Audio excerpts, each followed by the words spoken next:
Hare Krishna, dear devotees. Dandavat Pranam. Today, reading from the book An Easy Journey to Other Planets by His Divine Grace A.C. Bhaktivedanta Swami Prabhupada. Continuing the reading of chapter 2.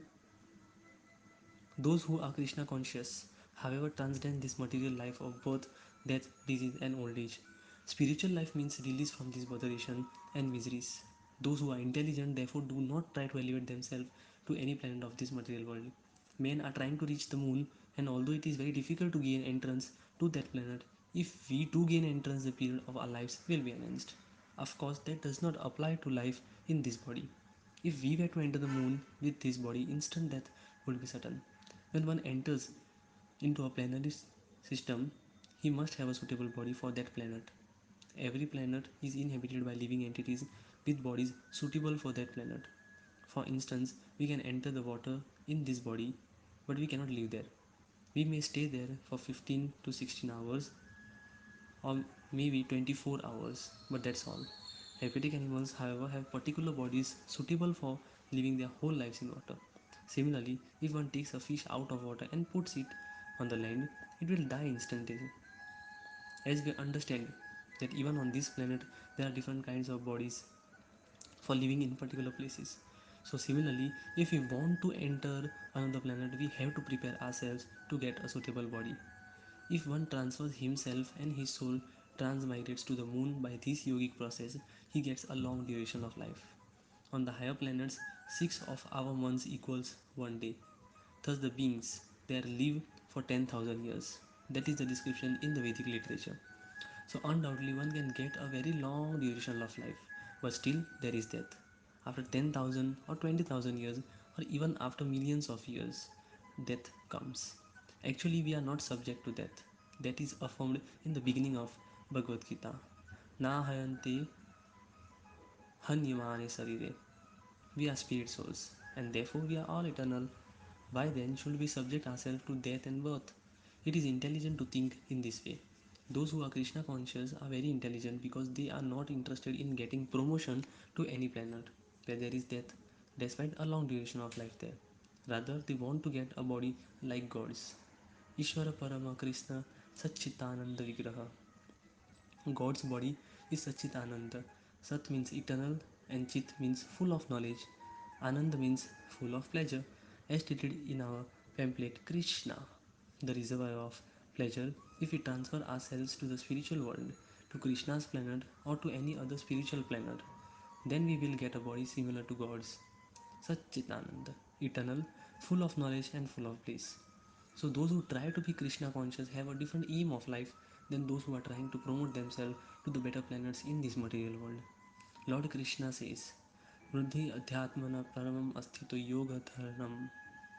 The perfection of yoga is to transfer oneself to the spiritual world. The spirit soul is a minute particle within the body. We cannot see it.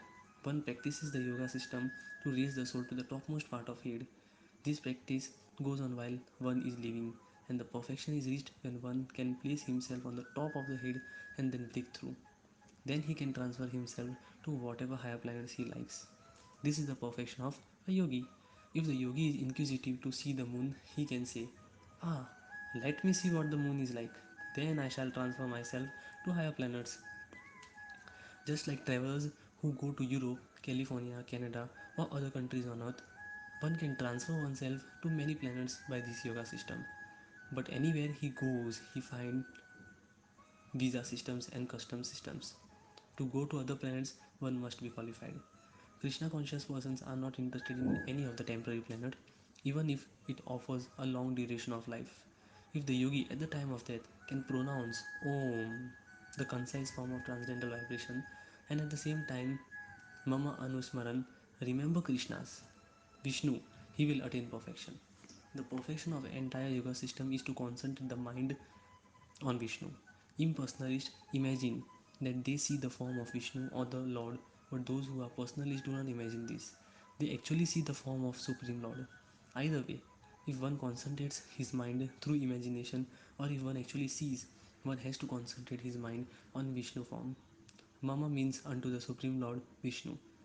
Anyone who leaves this body and concentrates his mind on Vishnu enters into the spiritual kingdom after quitting this body. Those who are actually yogis do not desire to enter any other planet because they know that life is temporary on the temporary planets, and thus they are not interested. That is intelligence. Those who are satisfied with the temporary happiness, temporary life, and temporary facilities are not intelligent, according to Bhagavad Gita 7.23.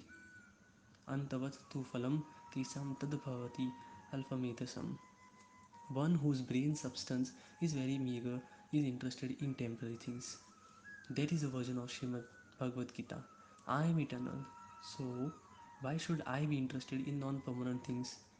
Who wants non permanent thing existence? No one wants it. If we are living in an apartment and the landlord asks us to vacate, we are sorry. But we are not sorry if we move to a better apartment. Then is our inclination. We do not wish to die because we are eternal. The material atmosphere is robbing us of our eternity. The Srimad Bhagavatam says, our duration of life is being diminished by the sun beginning from its rising until the time it sets. Daily we are losing the duration of our lives. If the sun rises at 5:30 in the morning, at 5:30 in the evening, 12 hours have been taken away from the duration of our life. We will never get this time back. If we ask any scientist, I will give you $12 million, please give me back 12 hours. He will reply, no, it is not possible. The scientist cannot do it. Therefore, the Bhagavatam says that from sunrise to sunset, the duration of a life is being diminished. Time is called Kal, past, present, and future. What is now present, tomorrow will be past, and what is now future, tomorrow will be present. But these past, present, and future are the past, present, and future of the body. We do not belong to the category of past, present, and future. We belong to the category of eternity. Therefore, one should be concerned with how to attain or how to elevate it to the platform of eternity. The developed consciousness of human being should be utilized not in the animal propensities of eating, sleeping, mating, and defending, but in searching out the valuable path which will help him get that life of eternity. It is said that the sun is taking away our duration of life every minute, every hour, every day. But if we engage ourselves in the topics of Uttama Shloka, the topics of Lord, that time cannot be taken away. The time one devotes in a Krishna consciousness temple cannot be taken away. It is an asset, a plus, not a minus. The duration of life, so far as the body is concerned, may be taken. However, one tries to keep it intact, no one can do it. But the spiritual education we receive in Krishna consciousness cannot be taken away by the sun. It becomes a solid asset.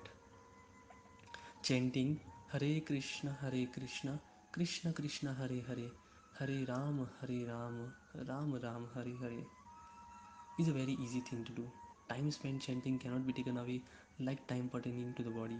50 years ago, I was a young man, but that time has been taken away and cannot be returned. The spiritual knowledge I received from my spiritual master, however, cannot be taken away, but will go with me. Even after I quit this body, it will go with me. And if it is perfect in this life, then it will take me to the eternal abode. Thank you very much. Hare Krishna. Srila Prabhupada ki Jai.